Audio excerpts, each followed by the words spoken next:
ഒരു തവണ കൂടി ഗൗതം അശ്വതിയെ മീറ്റ് ചെയ്തു. സൺഡേ നൈറ്റ് 11 അവരുടെ റൈഡ് ഫിക്സ് ആക്കി. എങ്ങോട്ടാണെന്ന് പറഞ്ഞില്ല. ഗൗതം അവളെ ക്ലബ്ബിൽ വെച്ച് പിക്ക് ചെയ്യുന്ന അറിയിച്ചുകൊണ്ട് അപ്പോൾ തന്നെ പോയി. പിന്നീട് അവൾ ആ ദിവസത്തിനായിട്ടുള്ള കാത്തിരിപ്പായിരുന്നു. അങ്ങനെ സൺഡേ ആയി. വെളുക്കും മുമ്പേ അവൾ റെഡിയായി. രാത്രി 11 മണിക്കായി കാത്തിരിക്കാൻ തുടങ്ങി. വൈകിട്ട് 6 മണിയിൽ ക്ലബ്ബിൽ പോയി ഇരിപ്പായി. സമയം പോകുന്നില്ലല്ലോ, എങ്ങോട്ടാണോ ഈ യാത്ര? എന്തായാലും എങ്ങോട്ടായാലും I am ready to go anywhere in this world. ഒരു കണക്കിന് 11 മണിയായി. അല്ല, ആക്കി. അവൾക്ക് സന്തോഷമാണോ സങ്കടമാണോ എന്ന് പറഞ്ഞറിയിക്കാൻ പറ്റാത്ത ഫീല്. പിന്നെ മണി 11:30 അവൻ എത്തിയിട്ടില്ല. വരുമായിരിക്കും. 12 ഇല്ല, വന്നിട്ടില്ല. 1 2 3 ഇല്ല, അവൻ വന്നില്ല. അവൾക്ക് ദേഷ്യം അടക്കാനായില്ല. അവൻ തനിക്കിട്ട് പണി തന്നാണെന്നൊക്കെ ആലോചിച്ചപ്പോൾ അവൾക്ക് പൊളിഞ്ഞു കയറി. തന്നെ വേഷം കെട്ടിച്ചിട്ടിങ്ങനെ പെരുവഴി നിർത്തിയിട്ട് ഇതുപോലെ കാണിച്ച മര്യാദയാണ്. അല്ല, താൻ തന്നെയാണ് വെട്ടി. അവന്റെ വാക്കും കേട്ട് അർദ്ധരാത്രി ഒന്നും ഓർക്കാതെ ചെന്നത് അവനുള്ള വിശ്വാസത്തിന് പുറത്താണ്. ഫോൺ നമ്പർ പോലുള്ള കയ്യിൽ. ഇതൊക്കെ ചിന്തിക്കുമ്പോഴും അവനെന്തെങ്കിലും പറ്റിക്കാണുമോ എന്ന ഭയം വേറെ. ആദ്യമായി അവളുടെ കണ്ണുകൾ നിറഞ്ഞൊഴുകി. സങ്കടത്തിലും മതി നടക്കാനാവാത്ത ദേഷ്യം കൊണ്ടായിരുന്നത്. തിരിച്ച് റൂമിലേക്ക് പോകുമ്പോൾ അവൾ വണ്ടി മാക്സിമം സ്പീഡിൽ പൊലിപ്പിച്ചു. റൂമിലെത്തി എല്ലാം വലിച്ചെറിഞ്ഞ സങ്കടത്തോടെ കട്ടിലേക്ക് വീണു. തലയിണ കെട്ടിപ്പിടിച്ച് കുറെ കരഞ്ഞു. ആദ്യമായി ഒരു പെൺകുട്ടിയുടെ നിസ്സഹായാവസ്ഥ അവൾക്ക് ഉണ്ടാവുന്നത് അവൾക്ക് തന്നെ വിശ്വസിക്കാൻ കഴിഞ്ഞില്ല. കരഞ്ഞു തളർന്നു എപ്പോഴോ കിടന്നുറങ്ങി. പിറ്റേന്ന് വൈകുന്നേരമാണ് അവൾ എണീറ്റത്. തല അനക്കാൻ പറ്റാത്ത വേദന. പക്ഷെ അവനോടുള്ള ദേഷ്യം തന്നെ എന്തിനു പൊട്ടം കളിപ്പിച്ചെന്ന് ചോദിച്ചറിയാനായി അവൾ എണീറ്റു. അവനെ വിളിക്കാനുള്ള നമ്പരൊന്നും കഴിയില്ല. ശ്യാമിനെ വിളിച്ചിട്ട് കിട്ടുന്നില്ല. പിന്നെ റോയൽ റേഡിയസിൽ അശുവിന്റെ നമ്പരുണ്ട്. അവനെ വിളിച്ചു. ഗൗതമിനെ പറ്റി ചോദിച്ചപ്പോൾ പിന്നീട് കണ്ടില്ലെന്നായിരുന്നു മറുപടി. നമ്പർ വാങ്ങിയവൾ വിളിച്ചു. കോൾ പോകുന്നുണ്ട്, എടുക്കുന്നില്ല. വീണ്ടും വിളിച്ചു, കട്ട് ചെയ്തു. ദേഷ്യം കയറി വീണ്ടും ട്രൈ ചെയ്തു. ഇത്തവണ ഫോൺ സ്വിച്ച് ഓഫ് ആയിരുന്നു. അവൾക്ക് ദേഷ്യം അടക്കാനായില്ല. വണ്ടിയെടുത്ത് പാഞ്ഞു. അവൻ പോകുന്നിടത്തെല്ലാം പോയി അന്വേഷിച്ചു. അവനൊരു വിവരവുമില്ല. ഒടുവിൽ സഹികെട്ടു. ഇല്ല, ഇനി ഓർക്കില്ല. മതി, ഞാൻ എന്തിനു വേണ്ടി ഇത്രയും അറിയണം. I hate you Gautham, but I miss you. 10-12 ദിവസം കഴിഞ്ഞ് അവൾ പഴയ പോലെ ആയി തുടങ്ങി. ബൈക്ക് സ്റ്റണ്ടിന് പോയി ദേഷ്യക്കാട് തീർക്കുന്നുണ്ട്. അവനെ വിളിക്കാൻ തോന്നിയാലും വിളിക്കില്ല. അവന് വിവരമില്ലായിട്ട് ഇന്ന് 16-ാമത്തെ ദിവസം. പതിപോലെ സ്റ്റണ്ടിങ് ക്ലബിൽ നിന്ന് ഇറങ്ങിയപ്പോൾ മുന്നിൽ ബുള്ളറ്റും ചാരി തല നോക്കി ചിരിക്കുന്ന ഗൗതം. അവൾ ചുറ്റുമുള്ളതെല്ലാം മറന്നുപോയി ഓടിച്ചെന്നവന്റെ മൂക്കിലിട്ട് ഇടി കൊടുത്തു. ഉഫ് എന്ന് പറഞ്ഞ് തിരിഞ്ഞതും കളിപ്പടങ്ങാതെ ഒരെണ്ണം കൂടി കൊടുത്തു. I hate you. അവൾ അലറി. You scoundrel, you cheater cock. എന്നെ വിളിച്ചിരുത്തി പെരുവഴി നിർത്തിയ ചതിയറി. നീ തന്നെയല്ലേ എന്നെ റൈഡിൽ വിളിച്ച്? നീനെ വിശ്വസിച്ചല്ലേ ഒന്നും നോക്കാൻ ഞാൻ വരാൻ തയ്യാറായത്? ഞാൻ പൊട്ടി. ഇതിന്റെ പട്ടിപ്പറ നിന്നെ തെരഞ്ഞു ഞാൻ അറിഞ്ഞു. 100 കോൾ ചെയ്തു. എന്തിനായി നിന്നെ പൊട്ടിയാക്കിയത് പറയടാ എന്ന് പറഞ്ഞു ഇടിക്കാനായി ചെന്നു. കൈ പിടിച്ച് വലിച്ചടുപ്പിച്ച് കെട്ടിപ്പിടിച്ച് ചുണ്ട് കടിച്ച് പറിച്ചൊരു കേസ് കൊടുത്തവൻ. പെൺപുനി പൂച്ച കുഞ്ഞിനിപ്പോൾ അവന്റെ കൈപ്പിടിയിൽ അനങ്ങാതെ നിന്നു. അവൻ അവളിൽ നിന്ന് ചുണ്ടുകൾ വേർപ്പെടുത്തി. അവന്റെ കൈക്കുള്ളിൽ അവൾ കണ്ണടച്ച് നിൽക്കുന്ന കണ്ട് അവന് ചിരി വന്നു. I hate U. അതേ നീട്ടി തന്നെ അവൾ വീണ്ടും പറഞ്ഞു. അവളെ മുറുകെ കെട്ടിപ്പിടിച്ച് അവൻ ചെവിയിൽ പറഞ്ഞു. I am sorry, I don't mean to hurt you. അവളവൻ തള്ളി മാറ്റി. എന്നോട് ഇനി സംസാരിക്കണം. I am leaving, bye. എങ്ങോട്ട് പോവാൻ? വന്ന് വണ്ടി കയറും. നമുക്കന്ന് പോകാൻ പറ്റുമെന്ന് പറയുന്നു. ഇപ്പൊ പോകണം. No, I won't go with you. നീ വരും. എല്ലാം പൊക്കിയെടുത്ത് കൊണ്ടുപോകാൻ ഗൗതത്തിന് അറിയാം. വാശി പിടിക്കണ്ട. അവനോട് വാശി പിടിക്കാൻ അവൾക്കായില്ല. അവന്റെ ഒപ്പം ബുള്ളറ്റിൽ കയറി വണ്ടി മുന്നോട്ട് കുതിച്ചുകൊണ്ടിരുന്നു.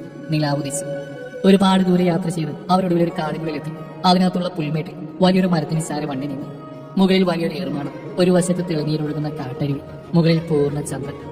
വർണ്ണിക്കാൻ കഴിയില്ല, അത്രയ്ക്ക് ഭംഗിയുള്ള സ്ഥലം. വാ, അവ വിളിച്ചു. എന്താ ഇവിടെ?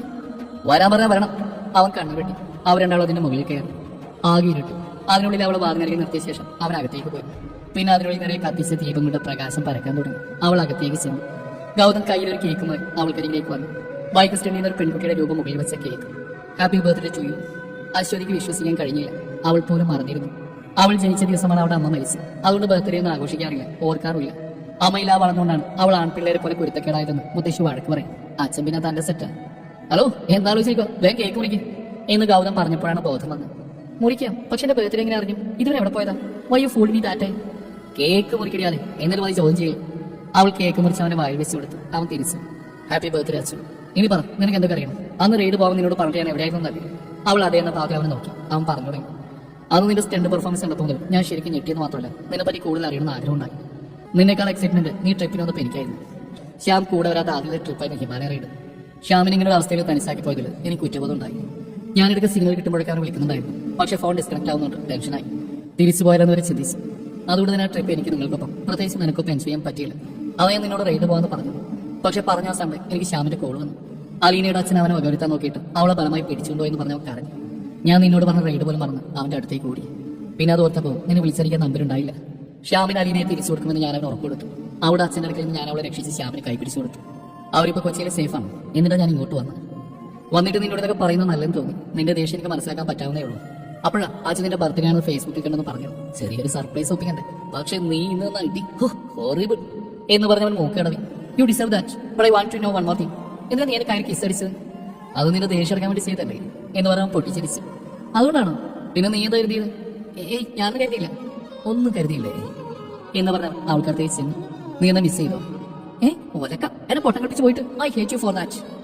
ഓഹോ, എന്നിട്ട് ഞാനൊരു ഉമ്മവച്ചപ്പോ ഒന്ന് പ്രതിഷേധിച്ച പോലില്ലല്ലോ.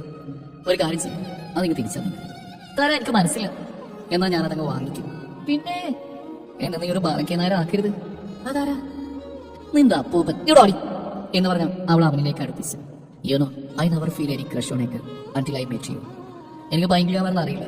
I really wish you to be with me on all my rides hereafter. അവൻ പറഞ്ഞു. എനിക്ക് എന്ത് പറയാൻ അറിയില്ല. But one thing I am so crazy about you എന്നവൾ മറുപടിയും കൊടുത്തു. എന്നാൽ എനിക്കൊരു കിസ് താ. അയ്യാ അതിപ്പോ അല്ല തിന്ന്. എനിക്കൊരു സർപ്രൈസ് ആണല്ലേ, തിരിച്ചുകൊണ്ട് ഞാനും തരാം. അപ്പൊ എങ്ങനെ നമുക്ക് പോയാലോ? പോണോ? നമുക്ക് ഇവിടെ തന്നെ കൂടാതെ. ഈ കാട്ടിൽ കിട്ടുന്ന ഫീല് വേറെ എവിടെ കിട്ടും? എന്നാൽ മോൻ കാട്ടി കിടന്നു കേട്ടോ. ആ വണ്ടി നീ, ഞാൻ പോട്ടെ. ഞാൻ തമാശ പറഞ്ഞടി, വാ പോവാ. നല്ല കുളിർ കാറ്റും കൊണ്ട് അവർ അവിടുന്ന് തിരിച്ചു. പിന്നെ ഇടയ്ക്കിടെ ഗൗതം അവളെ കാണാൻ ചെന്നു. ബൈക്ക് സ്റ്റാൻഡിങ്ങിൽ അവൾക്ക് കൂടുതൽ ട്രെയിനിങ് കൊടുത്തു. ഇടയ്ക്ക് ഓരോ ചെറിയ കറക്കങ്ങൾ. അങ്ങനെ മാസങ്ങൾ പോയി. ആ ഡിസംബറിൽ അവിടെ അച്ഛൻ ലീവിന് ബാംഗ്ലൂർ വന്നു. അവൾക്കപ്പോൾ അവരുമായി അധികം കൂടിക്കാഴ്ചകൾക്ക് സമയം കിട്ടിയില്ല. അവനും റേസിംഗ് കോമ്പറ്റീഷന്റെ പ്രിപ്പറേഷനിലാണ്. നാട്ടിൽ മുത്തശ്ശിയുടെ അടുത്ത് പോകണമെന്ന് അച്ഛൻ പറഞ്ഞപ്പോൾ അവൾ എതിർത്തുന്നില്ല. ഗൗതമിയെ വിളിച്ച് നാട്ടിൽ പോവുകയാണെന്ന് അറിയിച്ചു. നീ എന്നൊക്കെ പറഞ്ഞു ശരി, ഞാൻ സമ്മതിക്കില്ല. ഈ കോമ്പറ്റീഷൻ ടൈമിൽ നീ ഇവിടെ ഉണ്ടാവണം. അവൻ കലിപ്പിലാണ്. ഗൗതം പ്ലീസ്, അച്ഛൻ അടുത്ത മാസം പോകും. ഞങ്ങൾ പോയി മുത്തശ്ശിയെ കണ്ടിട്ട് വരാം. പോവേണ്ടെന്ന് പറഞ്ഞില്ലല്ലോ, നീ പോയിക്കോ. പക്ഷെ അത് റേസിന് ശേഷം. നിനക്ക് പറഞ്ഞാൽ മനസ്സിലാവില്ലേ, ഇതൊക്കെ സെൽഫിഷ് ആവരുത്. അതേടി സെൽഫിഷ് ആണെന്ന് കൂടിക്കോ. ഞാൻ ജയിക്കുമ്പോൾ നീ എന്റെ ഒപ്പം ഉണ്ടാവണമെന്ന് ഞാൻ ആഗ്രഹിക്കുന്ന സെൽഫിഷ് ആണെങ്കിൽ yes am. Gautam please try to understand. എനിക്ക് ആഗ്രഹമില്ലായിട്ടാണോ? ജസ്റ്റ് എഡി I will be back soon. Please വാശി പിടിക്കലേ. ആ നീ നിന്റെ ഇഷ്ടം പോലെ ചെയ്തു. താൻ ചൂടാവണം. ഒന്ന് നമുക്ക് ലോങ് ട്രിപ്പ് പോകാം പ്ലീസ്. Okay bye. അവൻ കട്ടാക്കി. അവൾ തിരിച്ചു വിളിച്ചു. കട്ട കലിപ്പിലാണ് ആശ. വിളിച്ചപ്പോഴൊക്കെ കട്ടാക്കി. എന്നാലും ഇങ്ങനെ വാശി ഉണ്ടാവും. മുമ്പൊന്നും ഇതുപോലെ പണിഞ്ഞിട്ടില്ല. ഞാൻ പോയിട്ട് എന്നിട്ട് വേണം അവൻ അച്ഛനെ ഇൻട്രൊഡ്യൂസ് ചെയ്യാൻ. ലൈഫ് ടൈം റൈഡ് തന്നെ പോകണമെന്നിട്ട് അവൾ അച്ഛനൊപ്പം നാട്ടിലേക്ക് തിരിക്കാൻ തുടങ്ങുമ്പോഴാണ് വിളിച്ചു. നീ വരുമോ? ഇല്ല ഗൗതം, ഞാൻ പോയി വന്നിട്ട് നിനക്ക് കോള് കട്ടായി. അവൾക്ക് ദേഷ്യം വന്നു. ഞാൻ വന്നിട്ട് നിനക്ക് തരണം എന്നവൾ മനസ്സിൽ പറഞ്ഞു നാട്ടിലേക്ക് പോയി. ഗൗതമിന് എന്തൊക്കെയോ വിഷമുള്ളിൽ തങ്ങി നിൽക്കുന്ന പോലെയൊക്കെ തോന്നി. അവൾ അവനൊരു പോസിറ്റീവ് എനർജിയാണ്. അവൾ കൂടെ വേണമെന്ന് വാശി പിടിച്ച അതുകൊണ്ടാണ്. മനസ്സ് ശാന്തമാവുന്നില്ല. എല്ലാത്തിനോടും ദേഷ്യം, വാശി. അവളോട് അത്രയും വാശി കാണിച്ച് വിഷമം തോന്നി. പക്ഷെ താഴ്ന്നു കൊടുക്കാനും വയ്യ. ഒരട്ടെ പോയിട്ട് ശരിയായി കൊടുക്കണം. അവനത് മനസ്സിൽ വിചാരിച്ചു. അവള് നാട്ടിലെത്തി. കോലം കണ്ടപ്പോൾ മുത്തശ്ശിയുടെ ശകലം കണക്കിന് കിട്ടി. നാട്ടിലെത്തിയെങ്കിലും മനസ്സ് ഇപ്പോഴും അവിടെയാണ്. വിളിച്ചിട്ട് അവൻ എടുക്കാതായപ്പോൾ വാട്സാപ്പ് ചെയ്തു. കാണുന്നുണ്ട് കളിപ്പം, ഒന്ന് മിണ്ടാൻ പാടില്ല. എന്തൊരു വാശിയാ. രാത്രി വീണ്ടും മെസ്സേജ് അയച്ചു. I am damn sure that you will be the winner. Wish you all my love. I am sorry that I can be there but my mind is on that field with you. Love you. Gautam തയ്യാറായി പോവാ. കണ്ണടച്ച് കൈയടിച്ച് ചിരിക്കുന്ന അച്ചുവിനെ മനസ്സിൽ കണ്ടു. ഒരു ചെറിയ ചിരി അവന്റെ മുഖത്ത് പ്രത്യക്ഷപ്പെട്ടു. അച്ചു ആകെ ടെൻഷനിരിക്കുമ്പോൾ ഒരു കോള്. ഗൗതം റിങ് ചെയ്യാൻ അനുവദിക്കാതെ അവൾ ഫോൺ എടുത്തു. ഗൗതം സോറി സോറി സോറി, ഇനി പിണങ്ങല്ലേ പ്ലീസ്. നമ്മൾ ജയിക്കും, ഞാൻ നിന്റെ കൂടെ തന്നെയുണ്ട്. U will be the winner. അവൾ ശ്വാസം വിടാതെ പറയുകയാണ്. അവൻ മിണ്ടുന്നില്ല. ഗൗതം എന്തെങ്കിലും ഒന്ന് പറയും പ്ലീസ്. എത്ര ദിവസമായി ഒച്ച കേട്ടിട്ട്. പിണങ്ങല്ലേ.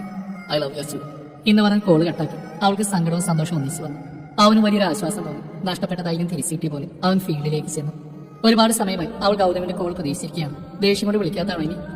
അങ്ങനെ ചെയ്യില്ല. ഇനി ചേച്ചി കാണില്ലേ? അതാ ഫേസ്ബുക്ക് നോക്കാം, എന്തെങ്കിലും അപ്ഡേറ്റ് കാണും. അത് തുറന്ന് വാഴ നോക്കിയത് അവൾ ഞെട്ടിപ്പോയി.